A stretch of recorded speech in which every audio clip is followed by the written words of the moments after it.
There's a lot more big steps, but we are heading in that direction. If there's any questions, I'd be happy to answer. Dr. Baker? I'm good.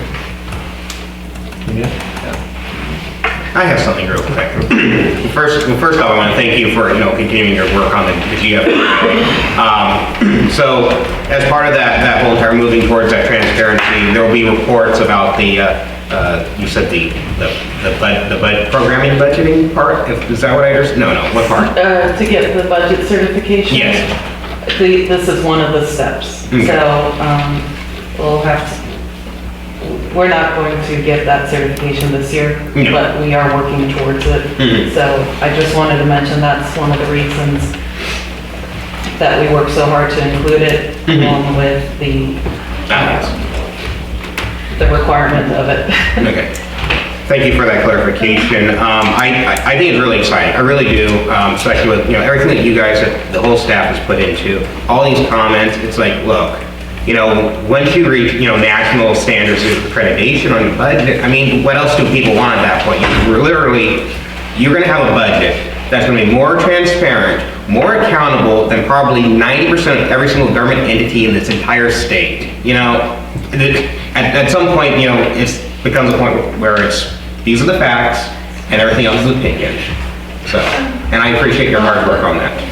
One major thing with the MD&A helps the board is see last year's numbers to this year's numbers, which is not part of the audit. Oh, absolutely. And then I just think about all the years, and in the past when we had finance committees and everything else, it was always like, we don't understand what's going on. I don't want to get into details about, the things of the past. We're trying to move forward. Absolutely. And so, but I think you've done an amazing job. My personal opinion, I appreciate your work. Thank you. I have one quick question, if you don't mind. Actually, on one of the audit reports, like it says on this one sheet, we have an original budget and then we have a final budget. So what's the timeline between the original and the final? As you approve resolutions for new projects or price changes or whatnot, you have the original budget, and then the final budget includes anything that the board has approved increasing budgets for. That's when you get the budget amendment. So that's kind of a work in progress. You're Yeah. always updating that. Okay, thank you. Dr. Davis? No. Okay, any public comment on that? Approach the lectern? None? Okay, the next item is item 2, authorize the the district fire chief to provide a monthly report to the San Miguel Advisory Council, SMAC. Hello again. So discussion at the November 29th, 2023 San Miguel Advisory Council meeting, the council president requested that the fire chief, San Miguel Fire, present a report during the monthly meeting, and fire chief being me, I responded I'd be happy to do so, provided that the C.S.D. board authorized that. I don't want to share information unless you want it shared. And the information provided will be similar in nature to the information provided to the board during our regular board meetings with less detail. And I provided a couple of examples. Essentially, I attend the meetings monthly, and I can provide information verbally and then give them the printed documentation similar to what the commander does for the sheriff's department. And answer questions that they have regarding the fire department. I'm pretty well versed in staying in my lane and staying out of water, wastewater, lighting, and anything that doesn't pertain to my wheelhouse. Questions? Do you already give any reports on the Fire Departments Association? I give them association report, and the association is completely different. Correct. Yeah. I'm just wondering if you already do that. Yeah, but I do not provide any information regarding the fire department. I will give my input on projects when they have projects that come up, but that's about it. Who's the president right now? I can't remember his name. Yeah, what's it? Ed England. He's a former firefighter from down south who lives locally, obviously. Yeah. Okay. Okay, good. Director Baker? So I have a question. And first off, I think it's a good idea for, for you to be attending those meetings and everything else. I know you stated that, if approved, so that you would only be given the fire report. Is that what I understand? Absolutely. Okay. So that brings up the next question is who's going to give the rest of the department reports? Not me. So because I think it's important that with the amount of projects that are going on, and that we have someone that is giving those reports. So that's kind of what. If you had something that was written, I could pass it off if you didn't have staff that was able to attend. But that's at the board's decision. That's the board's decision, but I do think at least have like a summary that could be either presented as or something. I don't know what you guys think, but I don't know. So if you want to provide a... Technically, I think under our existing things, it should be either general manager or the board president. I think that's what it currently says. It's supposed to be handling all media and other inquiry stuff like that. But what the fire chief is asking for is not necessarily that. No, but it does make a very good point, though. So if that's something that the board wants, I'd be more than happy to entertain that. That's not why we're discussing right now. No. But in that light, those type of comments are given directly to the county. So they're not, although some of the information may be useful, it's not necessarily information that would push the advisory council one way or the other. They're really looking at the design and whether it fits in the community. Can you ask for that to be put on the future? Yeah, perfect. Anything else? No, that's it. I think I support keep on giving the reports, the fire reports. So just to explain my attendance with the advisory council, I do that I think it's important that I participate in the meetings. It is a planning meeting of a sort. The providing this information is not the same as when I attend and I provide comment on their projects. I do that just because I have knowledge of the projects. So this is just emergency response stuff is what we're talking about. Perfect. Dr. Davis? No, I'm not. Okay. Public comment? Approach the lectern? Seeing none? So I just need a consensus that that's what the board wants. All right. Do we have a consensus?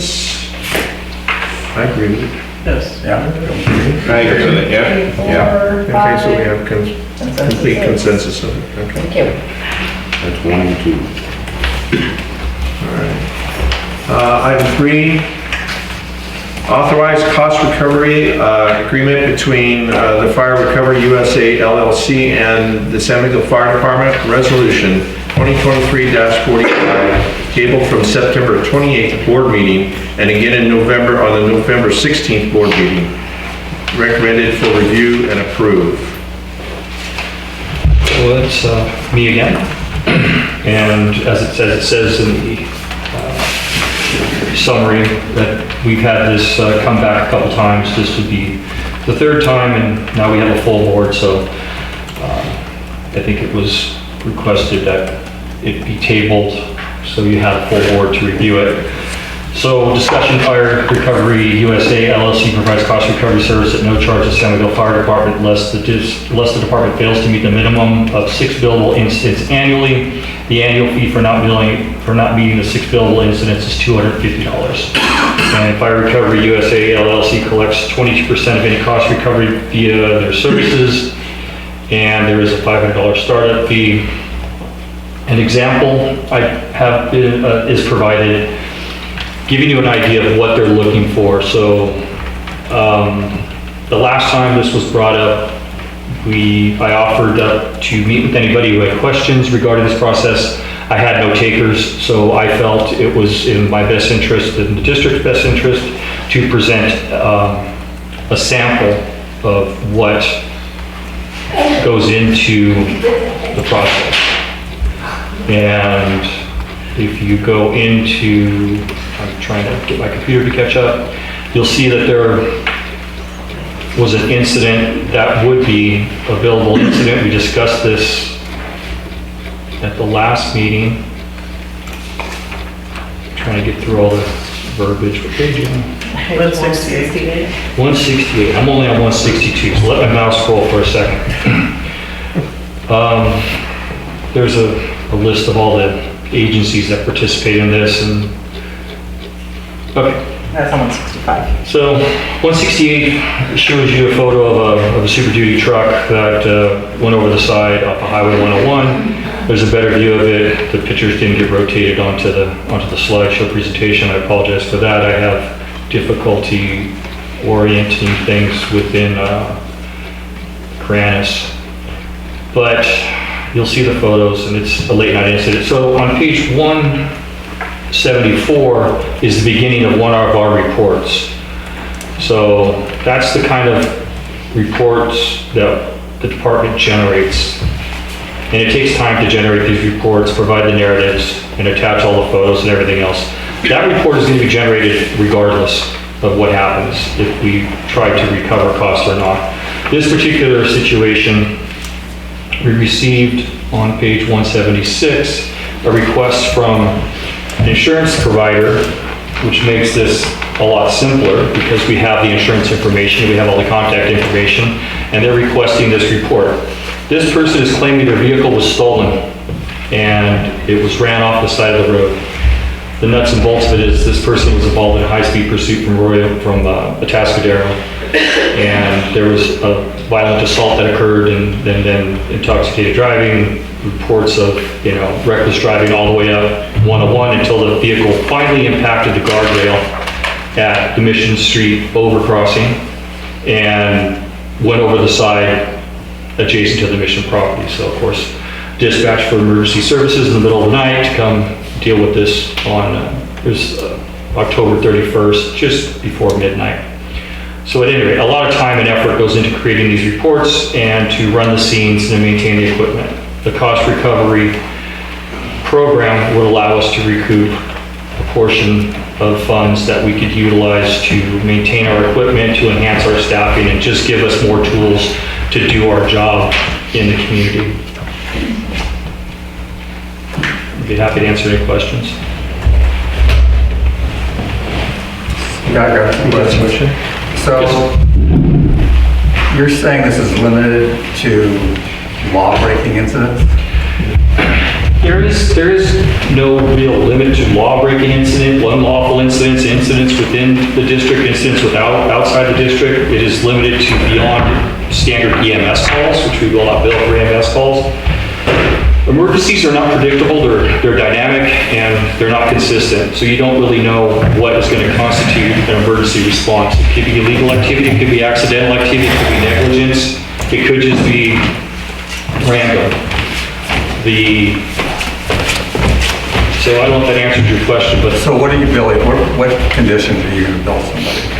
it would be subjective to what the incident is, be outside the district boundaries, but not limited to inside the district boundaries if somebody comes into the district and has something that generates an emergency response within the district boundaries. So any emergency response you're going to bill? Not any emergency response, not for medical responses, and typically not for members of the community that already pay into the tax base to support the fire service. But there are certain situations where negligence, unlawful activities, I think, warrant this billing process to take place. And it's limited in the duration to where if it goes down the road too far and it looks like it's going to be a fruitless pursuit, we could just drop it at no cost to us. And the burden is on the Cost Recovery USA company who's doing the work. And we have the discretion to drop the proceedings at any time when it looks less than fruitful. Right, so the resolution has no specificity into any kind of limits. So it's up to... The resolution kind of gives you a background of what the services, the billable services are. And it's basically around vehicle accidents, fires, things of that nature. There's so many pages in this, I would have to try try to backtrack. I don't want to take up too much of your time. Well, I looked at it, so I mean, it basically covers pretty much anything that you could bill for, literally any response you make if you so choose to do that. It's very open. And I guess I've said this, I'll just be brief. I pay taxes. Everybody else in this room pays taxes. And my personal feeling, the main purpose of government is public safety. Okay, so when we elect people that don't want to fund our sheriffs, our fire, our police, and they want to just flush money down the toilet and other things, and then the people in response have to figure out other ways to try to fund what this government should do. And it's essentially, insurance company isn't going to be paying this. It's the people. So you're just, if all these agencies, if the sheriff starts billing insurance and everybody else, all it's going to do is raise everybody's insurance rates. And we're all going to be paying more. It's like another tax upon ourselves. So I said it last time, if we can't afford to leave our area, don't leave our area. But I'm really opposed, because that's what I pay my taxes. And I'm glad we have people like you and the sheriff that have the courage to respond to all these things. But that's what I pay my taxes for, and start getting billed our citizens for stuff like this, being in contract, basically it's a collection agency, and they're getting 22% cut. I don't know, it's ridiculous. Yeah, unfortunately, I'm only one vote, and my one vote I don't think is gonna help the department that much, as we are only one vote, and as the commander said, you know, everybody is in a budget shortfall, distress, and there are, if you look at the list of agencies that participate just with this one organization, it's pages and pages of entities that do this. We are not terminally unique. This is not something new, and this is not a be-all, end-all approach, but it is a mechanism to help us sustain a level of serviceability. And that, in my opinion, we're already paying for that. We are paying plenty of taxes for that. They're just not putting, in my opinion, where they should go. When this county's number one focus on their budget is the homeless, not on public safety. That's obscene to me. And the state has got a $68 billion deficit right now. Yeah, during the county chiefs meeting, the county San Luis Obispo was facing a $23 million shortfall in their budget. So I don't know what they're spending money on, but it's clearly not coming to us, and I could count on the lectern all day long at the county supervisors meeting. They're not going to send us any more money. Right, well that's, you know, this is all predictable. When you got over 1 million people leaving the state, and these are hard-working, tax-paying people that are fleeing the state, that deficit's just going to get worse and worse and worse. Any other questions? Mr. Baker, have any questions? I would just like to say something here to you, that I contacted 4 other fire agencies in the state. And I know the people, and that's what they're doing. You know, somebody comes down the road, they got chemical spill, we're called out on it, you're called out on it, and it's a big one. It's our resources, our money that are doing that. The guy that's driving the truck with the chemicals in there, his insurance company's on the line as far as I'm concerned for something like that. That's just a small example. But that's just wanted to say that I did look outside of the district here and get some opinions about it. So, do you have anything? Yes, I do think that obviously funding our first responders, our fire department, our sheriff's department is extremely important. Mr. Young, you've known me for many years. You probably know the position that I take is the fact that I think that the level of service that we have right now needs to always be better. And I think, I can't tell you how many times we've had a discussion about ISO ratings. And I'm looking at this in the long-term picture. And that is that our district, I think it's even in our strategic plan, is to head towards, you know, having actual, more staff members for the fire department. And by moving in that direction, I think we can lower our ISO rating or improve it. I forget the wording of it is. But the only way to improve ISO rating from where we are currently, and we did do a huge improvement, is to increase staffing and to have reserve equipment. And we have to have money for that stuff. And so we have to find ways. But by improving our ISO rating, we will also decrease insurance rates, if I'm not mistaken. Yes. So that's the big thing, is moving in the direction where we're gonna increase funding for our fire department and decrease insurance rates. Yeah, right. That's how ISO ratings work. That's why people in the incorporated cities pay, I think they have a better ISO rating. I don't know if they have a better insurance rate, but that's generally how things like that work, if I'm not mistaken. We were able to improve ISO rating to be comparable to Paso Robles. The only thing that we can't do to get a better ISO rating is the two things that I mentioned, staffing and reserve equipment. Well, my position is whatever we can do to get and achieve those things to improve our ISO rating, I think is worth doing. And I don't think this is going to be a huge windfall of funds. If we could meet the minimum of 6 calls, per year, I think we'll generate, whatever it is. It's not a windfall, it's just something. It's 78% of something versus 100% of nothing. Absolutely. Anything else on that? Director Davis? Yeah, I have to agree with Director Baker. I mean, our wallets are always been pulled out and money taken out. We pay taxes for this service, and we pay plenty of taxes, and there's no doubt that your insurance rates are gonna go up. I mean, they're already going up. I don't know if anybody, I'm sure most people pay car insurance, they pay home insurance and so on. And it's ridiculous of how they're raising our taxes. They just want every penny they can get from the people because of their mismanagement and so on. So if I can, I'd like to make a motion to vote on this. I think we need public comment first. Director Davis. I have a public comment. Approach the lectern. State your name and your address, please write it.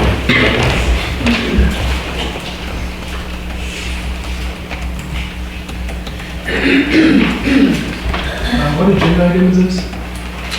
It's 10, number 3.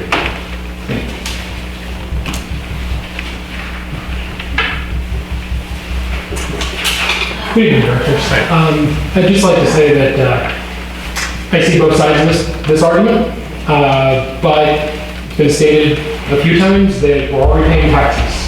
We don't have much control over where those tax dollars go based on everything I just heard. If there's money out there that can benefit this community and can benefit the district and the fire department, and it's on the table for anybody to take if they go after it, I don't see any reason not to. It's going to improve, it's going to move towards what Director Calvin said on getting us to a better place with the department. And it may be small, but small incremental changes add up. And look, if we're not doing it, somebody else is going to do it. So we might as well get our piece of the pie if it's out there. Because it's for our community, not the entire state of California, not the nation, for our community. Thank you. Thank you. Okay, Director Davis, you want to make a motion? Yes, I want to make a motion to put it to a vote. What would your motion be? To adopt the To resolution? adopt it? No, to cancel it. To stop it, So be done with it. We the don't motion need is it. to Well, no longer discuss it. we're done with discussion now. It's up for, you can vote it down under the consideration of the resolution. That's what's before us. Yeah, right. So we can vote on that, and if we don't want it, then we can vote it down. Yeah, that's what I want to do. Okay, so you're making a motion to adopt this or not, and then we'll take a vote. I'm making a motion to not adopt it. You can make a motion to not adopt it. Okay, all right. So is there a second? I'll second. So we have a motion And a second, and a second to not adopt it. Resolution 2023-45.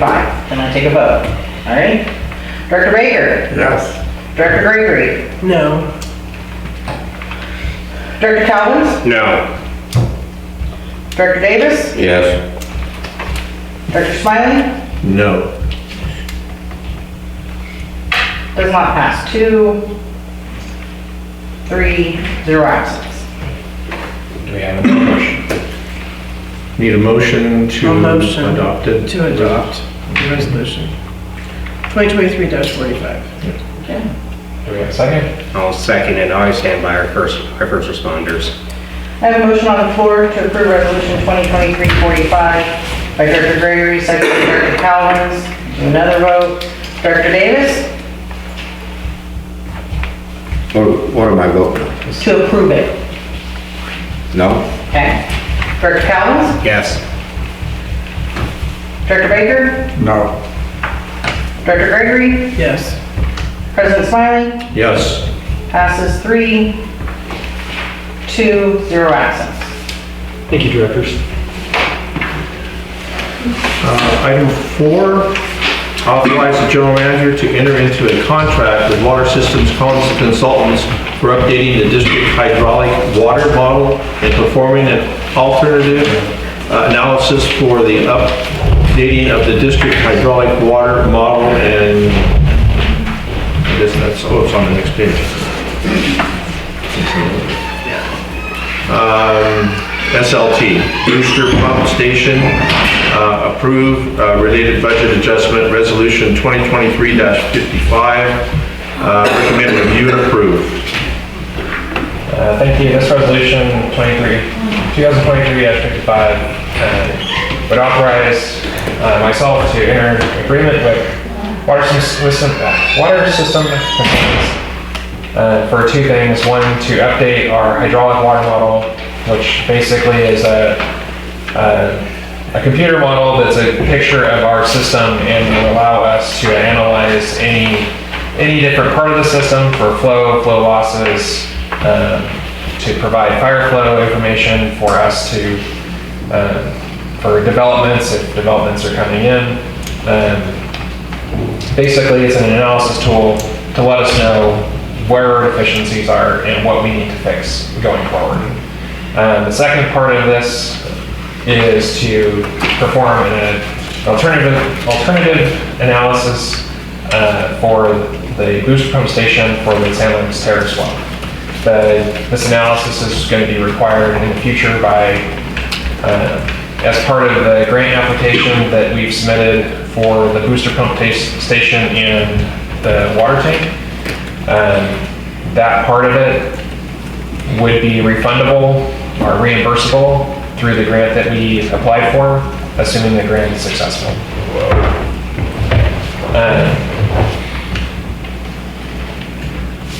Be happy to answer any questions. Director Baker? Yeah, so this currently is not budgeted, so this would be on top of what's That is correct. above and beyond, okay? And part of it may be recoverable through a grant. So the $10,900 for the alternatives analysis would be recoverable under the grant. Part of the professional services for the hydraulic modeling may be recoverable, but it would have to be we'd have to consult with the state on whether or not they'll accept it. Okay. So why was this not budgeted initially? I mean, what's the reason that we need it now that we didn't think we needed it 6 months ago or whenever when you were doing the budget or 10 months ago? So, I don't remember exactly how long ago, but we did go out for a master plan update for which we got no response. That master plan update would include this part. However, we didn't get any response other than we don't have time to do it from multiple companies. So normally this hydraulic modeling would be done as part of a master plan update. The last time this was done is 2000, so our modeling is only 3 years old, but it's in a program that's not really universally accepted, and it's not as accurate as the programming we have now. So part of it is not like a complete rebuild or anything, but it's taking that old information, bringing it into the new programming, updating all of the things that have been changed over the last 3 years, and verifying all that information. Part of that information is verified through modeling different scenarios and then field checking those scenarios to make sure that that model is accurate. I think basically your question is why we didn't do it before. We try to bundle these things into larger projects like the master plan update. But since we weren't able to do that, we have to bring it back now because this is necessary in order to do the alternatives analysis to get an accurate representation of the terrace and where that booster pump should be located in order to get maximum return on our investment. And how far away are we from getting this booster? So we're actively working on grants to get it. Assuming that the grants are approved early next year, then that analysis would be one of the first things that's required. So it's possible that by the middle of next year, we need to have that.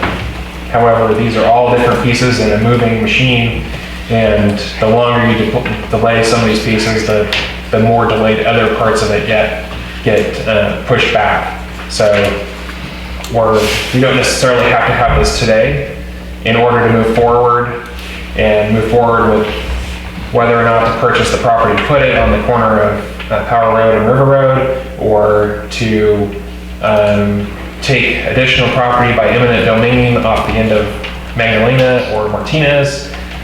Those are very long-term projects that have to be completed by the time we're ready to build that plant or build that booster pump station. And the grant is going to require those things to be in place before they give us the money for the grant. Right. So we need to know basically where it's going to be before they approve that grant. Yeah. I'm kind of like to stick with the budget, and so when we start spending another $38,000, because it seems to me this is really necessary. If we waited until we developed the budget for next year and got it in there and did this in July of next year or whatever, that doesn't seem to me like it would be that big of a deal, would it? Other than losing 8 to 10 months of time that we could have been moving forward on this project, that's the real hazard. And so you have to have this to have information provided to get the grant? Is that what I seem like I heard it the other way. If we get the grant, we're going to need this information. So we've submitted the grant to the state. Okay. In order for the state to move forward on that grant, they may require that we have this information before they approve it. A lot of times what happens with the state is they don't want to approve a project unless they have more concrete evidence that what we're doing is a viable option. They don't want to spend $1 million on engineering for a project that can't be done, or that is not an appropriate use of the money. So part of basically the two things that we're going to have in order to prove to them that